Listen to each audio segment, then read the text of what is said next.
So hello everybody, welcome back to another video, and today I will be showing you some races that I played with the Porsche 911 GT3 RS in multiplayer in Electric Season 1 MP2 at a rank of 4211 with our first race on Nevada Long Run.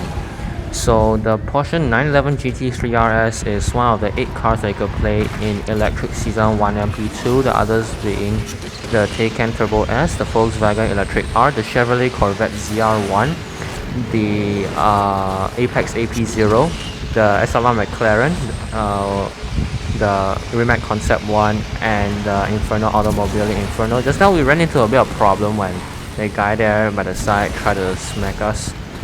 But we were fine. We came out of it just fine. We didn't get knocked down. We didn't wreck. So all is good. And then we were just casually cruising along at 353 kbh. And then that Inferno there got brutally knocked down by that 911. So one of the main characteristics that makes the 911 so OP for multiplayer is its incredibly good nitro efficiency. It's so good.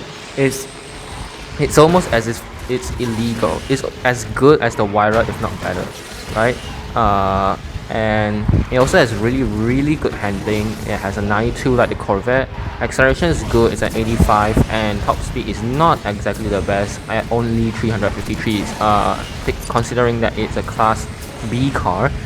Just now we hit that guy on the barrel ramp just now, but we didn't wreck, but instead he got into a bit of trouble. That's how we are able to take first place in this race on Long Run. So I said I wanted to talk a lot about the 911 GT3 RS in this video, which I will, and that's because the 911 GT3 RS was basically the car that made this entire season chaotic and basically one of the most dirtiest MP2s I've ever played.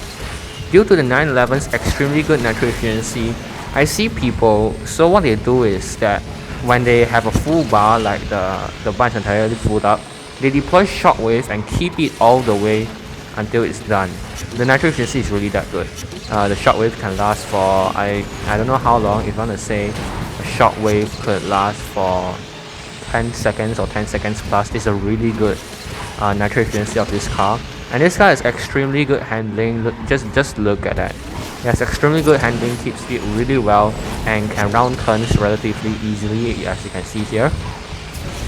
Its acceleration is also very good. It's an 85. It's a Huracan standard, if I'm not greatly mistaken. So basically this is a Huracan Corvette clone, and it's extremely OP. It can achieve the same effect as the Huracan or the Corvette in classic MP if you have this car as well, which I do see a lot of them right now, like especially you want to say in Gold League in classic after its EP, which came out a while ago, which allowed you to buy packs for the 911 GT3 RS. I've been seeing a bit more of these cars. They're really OP at I'm gonna say 3 stars and above, because a 1-star car can't do anything much, as all other cars in Asphalt 9 in when they are 1-star, except the Aperta, which I think is almost useful at any rank. I've seen people get good positions with 1-star Apertas, provided you have the skill. Yeah. So when I said that the season was dirty, right? So what happens is that with the Shockwave, people tend to get knocked down or try to get knocked down. I can't really tell, but it just really feels very annoying when you get knocked down by a 911 GT3 RS, which is keeping its Shockwave for like basically the entire thing. It's not a very good feeling, you know. Yeah.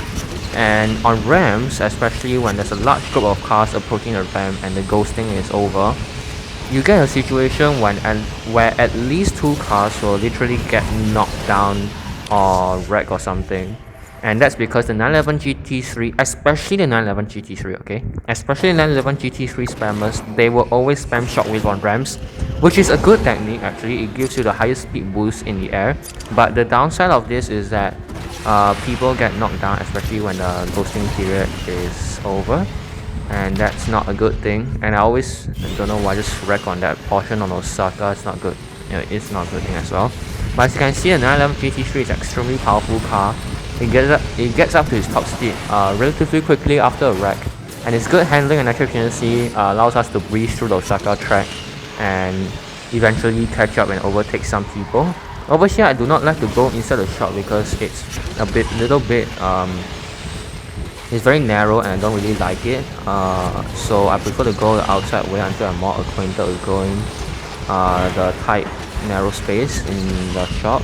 So yeah. So this car is basically a reason why this MP2 was quite hard to play, especially with some places where the ramps a lot of cars will tend to take, and then you get knocked down. It's not a very good feeling. And here we got a barrel ramp, but it doesn't really work properly. I don't know what happened there.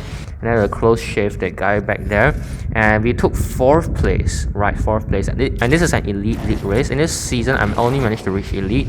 I only reached master season once in the Heatwave season 1. Yeah, I know. So this race is on the Caribbean, and I finally figured out how to do this thingy on the Caribbean. But if you don't do it correctly, you can easily wreck, obviously.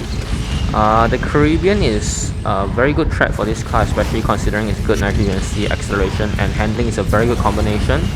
You can say it's the real Huracan killer. A lot of people try to say the real Huracan killer, which is true, but it is also a Corvette killer, and the Inferno smashed us right there. Yeah, so this car is extremely OP for a multiplayer, but if there's another skilled driver using cars like the F1 LM and stuff like that, the fast kind, and then they use those kind of cars that have the speed advantage to their advantage in multiplayer, then there will be a tough situation for this car. But overall, this car is very powerful. What was that? And can win most races if driven properly lah. So yeah, we won't consider this a noob's car because it's relatively difficult to get. You need yeah, and I missed that ramp by accident. You'll need to buy the packs when they come out, and it's not like it's a garage level reward, because you can buy the Huracan blueprints and Corvette blueprints once you've reached a certain garage level, but for this car you have to wait for packs to come out or special event requiring this car to come out, etc, then you can get it. So you won't be seeing a lot of these in multiplayer, but if people manage to buy them from after the EP and during the special event where this car is needed, obviously, then I think it's gonna be chaotic in Class B in Gold League MP, which is already quite spam and chaotic enough. Steerons barely survive inside there. Don't even talk about the rest. Yeah. So a quick general review of the Porsche 911. Yes, that was actually a knockdown attempt because I was not very happy with people bumping me, so I tried to kill someone, but I didn't. Don't kill people in multiplayer, please. And that was the only knockdown attempt I tried in this entire video. Don't worry, I'll try to just play cleaner next time. So a quick general review of the 911 GT3 RS. It's a pretty good high-end Class B car.